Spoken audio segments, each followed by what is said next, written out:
friends, welcome back to Food Prep Guide. We're back with another pantry mix video today, and this time we're going to be making coffee cake.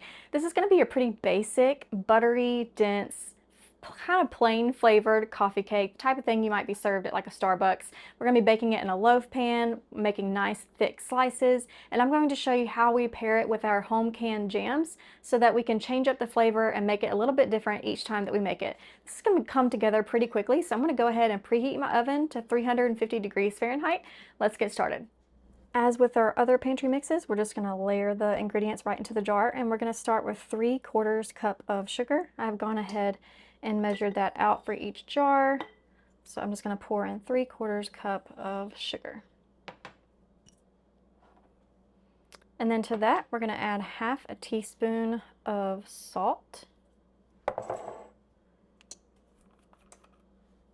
1/2 teaspoon salt. And then next we'll do 2 teaspoons of baking powder. We are going to be using both baking powder and a baking soda in this recipe, but we need a good bit more baking powder than soda. So 2 teaspoons per jar.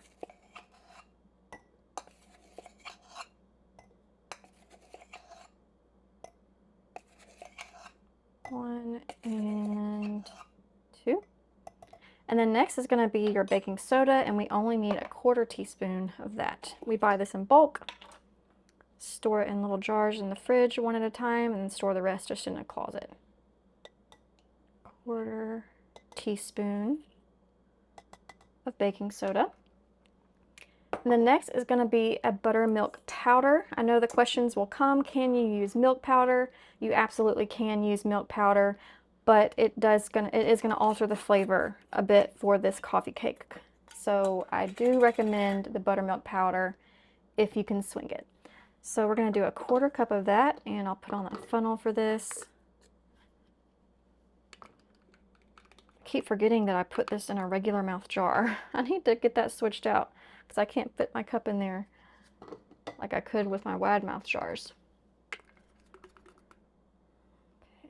Okay, 1/4 cup and a slightly less. Okay, hold on a minute. I'll break this up a little bit. Ah! Oh goodness. Okay. Okay, I spilled a little bit in there, so I'm going to use a little bit less than 1/4 cup to make up for the amount that I spilled in there. Okay, and then after that, all we need is our flour. And we need 1.5 cups of flour for this recipe. One. I'll come back and do the halves. Y'all don't let me forget.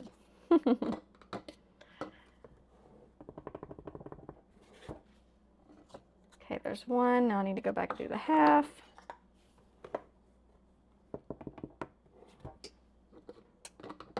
This type of coffee cake is just a really nice treat on like a long weekend or on a Saturday, maybe a lazy Sunday after church. It's just a nice treat to have on hand, and it helps us use up our home canned jams. Okay, so that is all that goes into the jars. So now I'm going to kind of clean up here, get a mixing bowl, and show you how to whip one of these jars up into the coffee cake. To start, I'm going to butter the pan because I tend to get chatty and then forget to butter my pan. So I'm going to go ahead and do that real quick. This is just your standard like 8x4 loaf pan. You can certainly do this in a bundt pan if you prefer. When it comes to coffee cake, this style coffee cake, we like the thick slices. Okay, so I'm going to set that aside, and then we're going to mix our wet ingredients first, which is 1 egg. Toss that in the sink. And then we need 1/4 cup of water. And then we need 1/2 cup of oil. I tend to use coconut oil or avocado oil. Today I'm going to use avocado oil. Coconut works really nicely as well. So 1/2 cup oil of choice. Then we're going to give that a good stir. And then mix in our quart jar.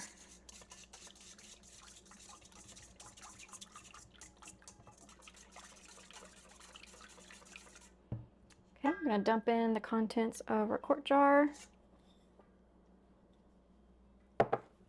Give that a good stir.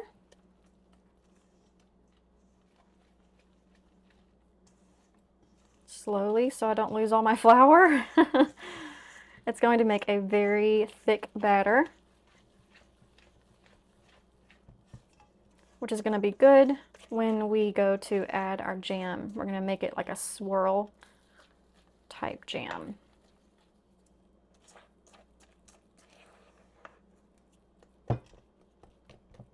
Okay, let's switch to a spatula.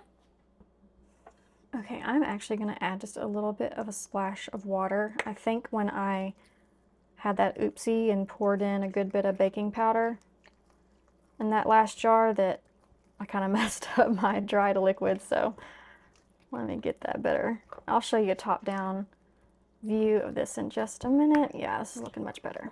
Okay.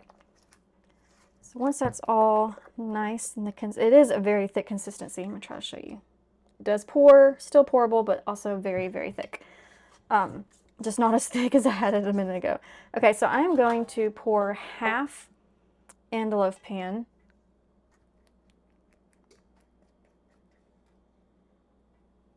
Spread that out.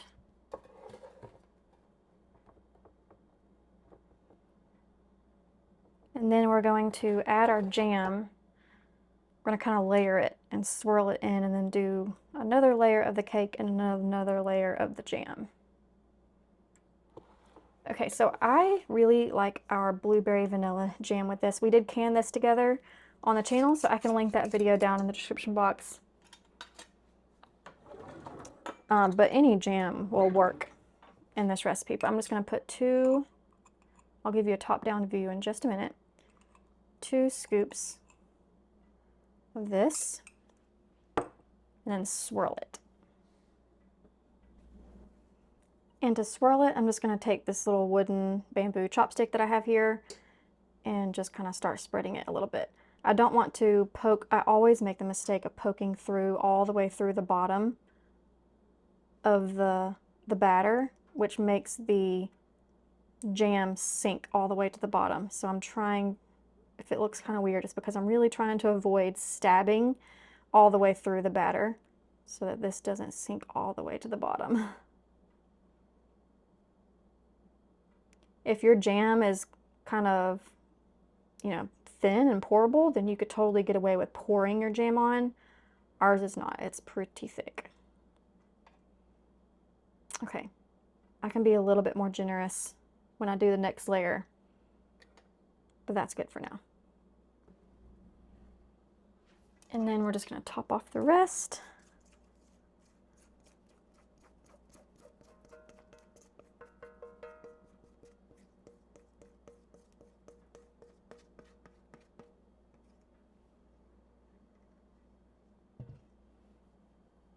Try to spread it around evenly, and then I'm going to do 2 more dollops, maybe 1. No, I'll do 2. I'll do 2 on each side, but I think I'm going to doing them kind of smaller dollops this time because some of my previous layer is showing through, if you can see that a little bit. So I'm just going to do 2 small little dollops on the right and the left.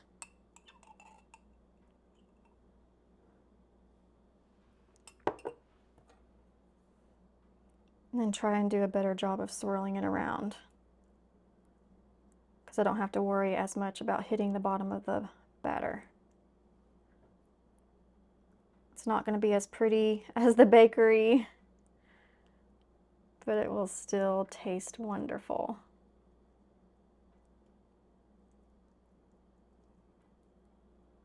Okay.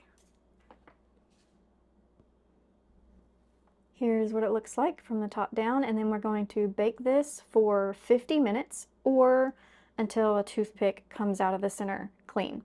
Remember, we preheated to 350 degrees Fahrenheit. here's what it looks like. I almost forgot about it. So it's a little bit more browner than normal, but thankfully I caught it before it got too brown. So let's cut this up and show you what a slice looks like. Okay, here it is. Yay, the blueberries didn't sink all the way down to the bottom. Awesome. Good. Let me get some on a fork. So this recipe will be featured in the Mix and Jars Volume 2 cookbook. That giveaway is still open, and it will be linked down in the description box. That's all for today. We'll see you next time. Bye.